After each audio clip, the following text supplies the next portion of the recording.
Hitchhiker's Chronicle, Tome 1. Hitchhiking Weather Trip, Chapter Hospitalities, cover page. There's three cover pages on one.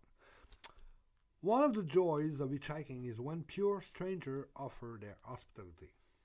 Most of the times, when they take you in, you are when you need it the most. Maybe it has been quite a while since you have slept inside in the dry and warmth.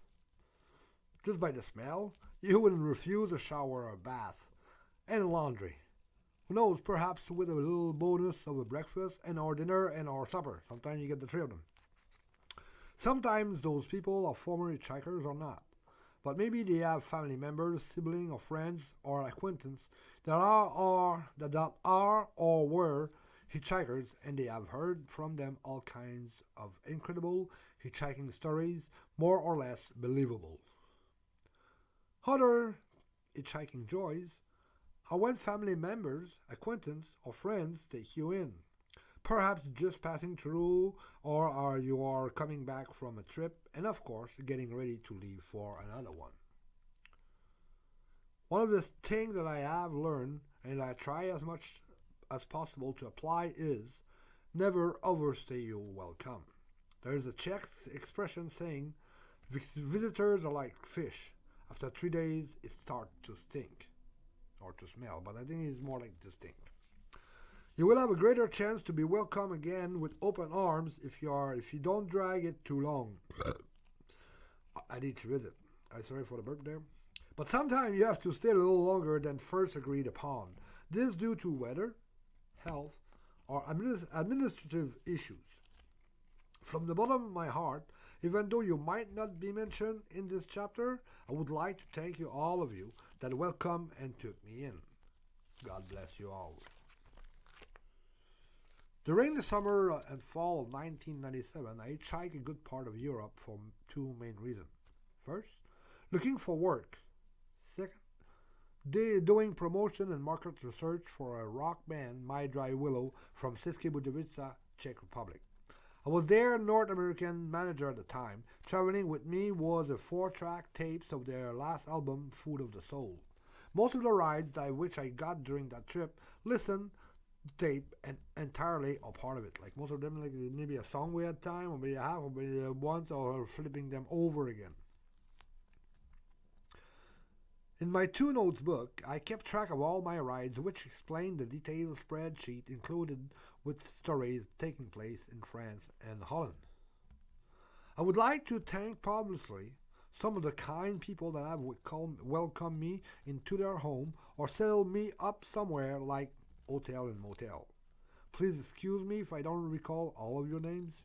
Everyone in England, France, Italy, Holland, and Czech Republic, Mexico, in Switzerland. Estavayer Lac, the Estival 2009 staff, especially Annette Koch and Jackie, her deceased boyfriend, Michel, her brother. Fribourg, clients and staff of the Banque Publique and La Tuile. All my buddies in Bern. Neuchâtel, the gang of the Festinoch 2009. My buddy, sorry I don't remember his name, whom I help move and work with. The whole village of Longiro, and the gang of the Long Guy Rock 2010. The gang of Rock Ozaren 2009 in Avanche. In Morocco, Rabat and Saleh, especially Anin Driss and his family and friends. Tamara, Mustafa, the mechanic and his card-playing buddy. Casablanca, Badani Driss. All of you that offered me the Friday couscous wherever I was. In Greece, in Athens, thanks Yanni, John, for my week stay, giving a call to Nick Niotis, and to your wife for trying to fatten up a bit my sack of bones. In Canada, Quebec City, my buddies Robert Charret and Gaëtan Gagnon. In Montreal, my buddies Vincent Odinado, Todd Krakowski, Alain Potball, Robert Belfleur, and Steve Brisson, and the beautiful and kind Marie Michel. In Gaspé Peninsula, my family members, especially Mr. Christian and Mario, her husband, my nieces Veronique and Andréane, Mimi Grenier, Thérèse, and her family, my cousin Danielle Degory, her boyfriend Sylvain, and my aunt Laurette, my aunt Marguerite, my buddies Renaud Stib and his mother, Sylvain, my buddies Louis Brisson and Francis Savage. Gaspé City, uh,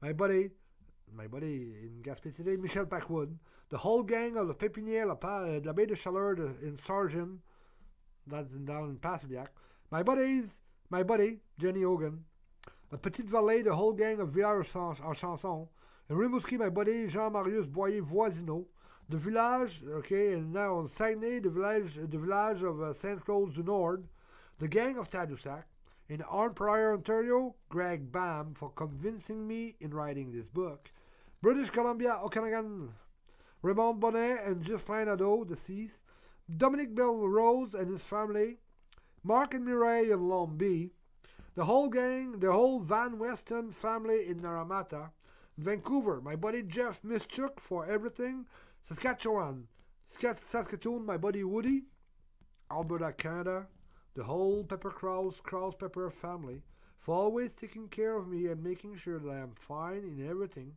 to help keeping my spirit up throughout my trial time. My thoughts and prayers are always with you.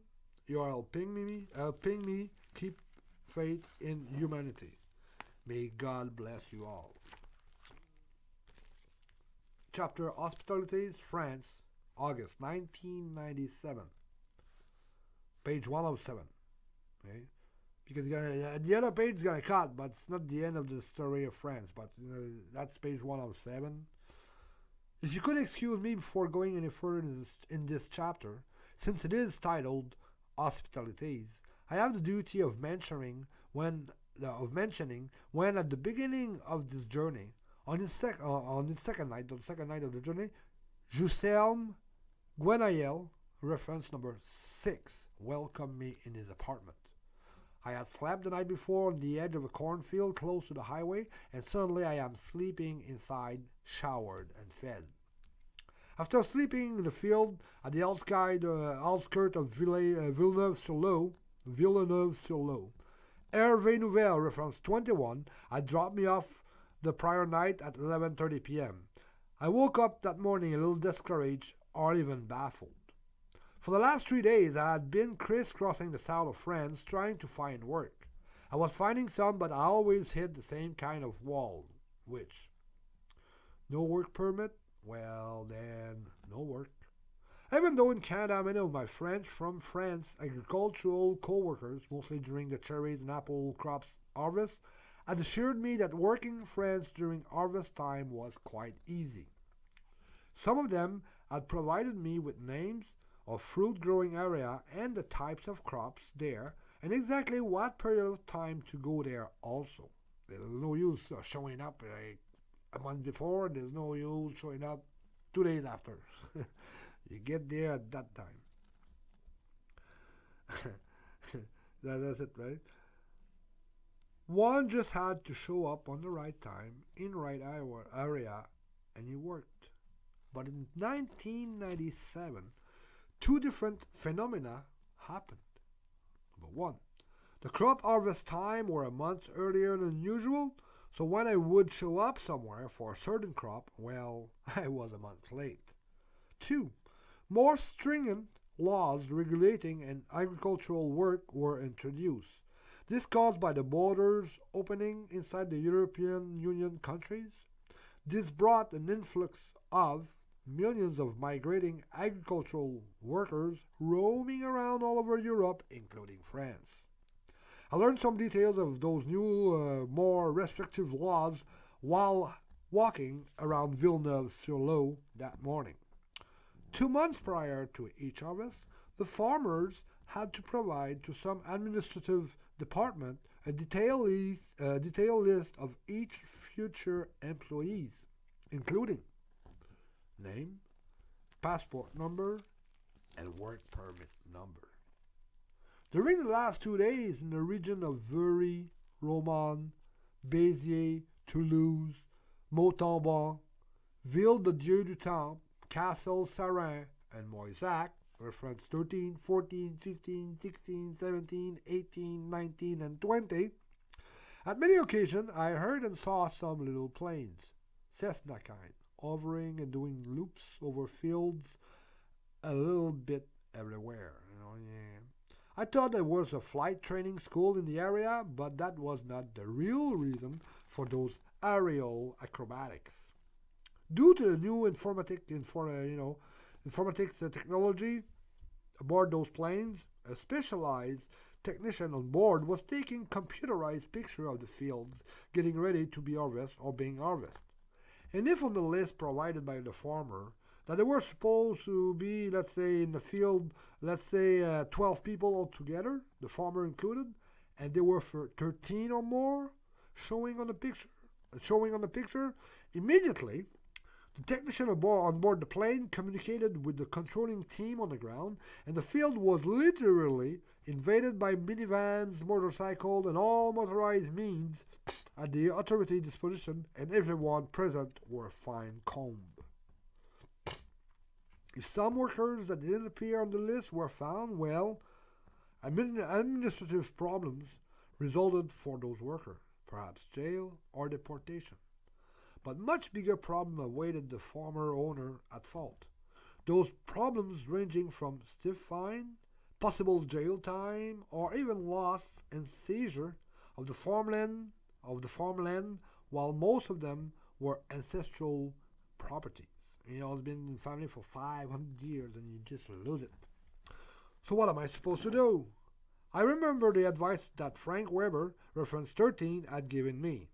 Still having the contact info that he provided with me, I decided to head to Passavant-sur-Léon to talk to his buddy, François David, at the Château de Passavant, like the Passavant Castle.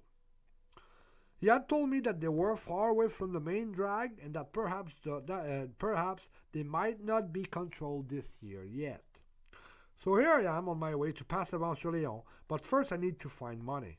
Because looking for work by hitchhiking and walking increase your appetite and some time to eat, it requires money.